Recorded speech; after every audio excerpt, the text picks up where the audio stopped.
आज हम पढ़ेंगे कि कंप्यूटर में इंटीजर्स जो हैं वो किस तरह से कंप्यूटर मेमोरी में सेव होते हैं। इंटीजर्स और होल नंबर में डिफरेंस किस चीज़ का है, साइन का है, और नेगेटिव नंबर्स क्या है। इंटीजर्स में नेगेटिव नंबर भी शामिल होते हैं जबकि होल नंबर्स में सिर्फ पॉजिटिव नंबर होते हैं। Integers extend the concept of the whole numbers to include the negative numbers. Integers में नेगेटिव नंबर भी शामिल हो जाते हैं। In computer programming we call them signed integers. Computer programming में हम उसको साइंड इंटीजर्स भी कहते हैं। The set of integers is represented as, set of integers आपके सामने ये है, ये मैथमेटिक्स में भी पढ़ चुके हैं। To store the both positive and negative values, one bit is reserved as the sign bit, the most significant bit. Most significant bit के बारे में हम पढ़ चुके हैं। जैसे ये एक पूरा बाइनरी नंबर लिखा हुआ है, इसकी जो एक्सट्रीम लेफ्ट साइड है, ये वाली साइड, यहाँ पर जो बिट है फर्स्ट वैल्यू, ये क्या है, मोस्ट सिग्निफिकेंट बिट। और ये इस वाली को क्या कहते हैं, जो एंड पे होती है उसको कहते हैं लीस्ट सिग्निफिकेंट बिट। तो ये जो मोस्ट सिग्निफिकेंट बिट होता है इसको हमने रखा होता है किसके लिए, साइन के लिए। अगर bit if the sign bit is on, यानी ये ऑन है। मैंने आपको पहले भी बताया था बाइनरी नंबर्स में कंप्यूटर में ऑन का क्या मतलब है, 1। अगर यहाँ लिखा हुआ है 1 तो इट मीन्स कि नंबर नेगेटिव है, और जैसे यहाँ पर लिखा हुआ है 0 तो नंबर क्या है, पॉजिटिव है। The value is negative if the sign bit is on, यानी अगर वहाँ पर 1 लिखा हुआ है तो इसका मतलब है वो वैल्यू क्या है, negative. Otherwise it is positive. अगर 0 लिखा हुआ है तो वैल्यू क्या है, पॉजिटिव।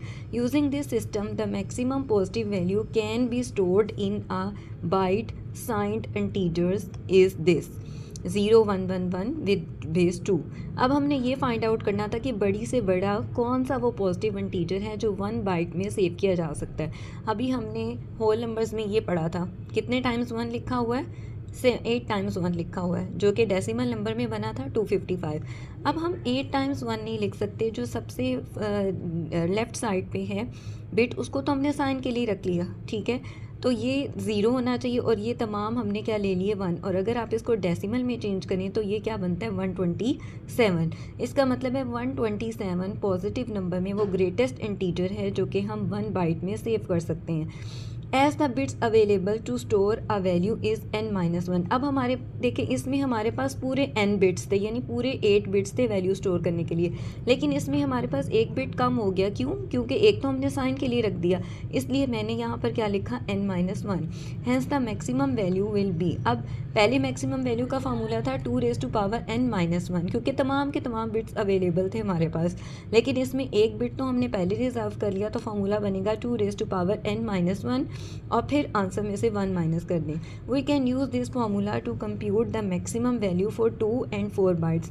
अगर हमने मालूम करना हो कि 2 बाइट्स और 4 बाइट्स में ग्रेटेस्ट इंटीजर, पॉजिटिव इंटीजर क्या आ सकता है, तो इसी फार्मूले से हम फाइंड आउट कर सकते हैं। अब अगर हम ये फार्मूला अप्लाई करके देखें तो बेसिकली 1 बाइट में कितने बिट्स होते हैं, 8 बिट्स। 2n-1 का क्या मतलब है, 2 की पावर, अगर 8 बिट्स, 8 में से 1 माइनस कर दें, ठीक है, और ये -1, 8 में से 1 माइनस किया, क्या आ गया, 7। 2 किसकी इक्वल होता है, 128 के। 128 में से 1 माइनस कर दें तो क्या आ जाता है, 127। यानी 1 बाइट में सेव होने वाला ग्रेटेस्ट पॉजिटिव इंटीजर क्या है, 127। और अगर आपने 2 बाइट्स के लिए निकालना हो तो 2 बाइट्स में कितने बिट्स होते हैं, 16 बिट्स। तो आपका फार्मूला क्या बनेगा, 2 की पावर 16 -1 फिर -1, यानी 215 -1। ये कैलकुलेटर से आप सॉल्व कर सकते हैं। तो आज के लेक्चर में हमने सिर्फ ये फाइंड आउट किया कि मैक्सिमम पॉजिटिव इंटीजर्स जो हैं वो कैसे बाइनरी फॉर्म में कंप्यूटर की मेमोरी में सेव होते हैं। नेक्स्ट लेक्चर में हम नेगेटिव इंटीजर्स के बारे में पढ़ेंगे।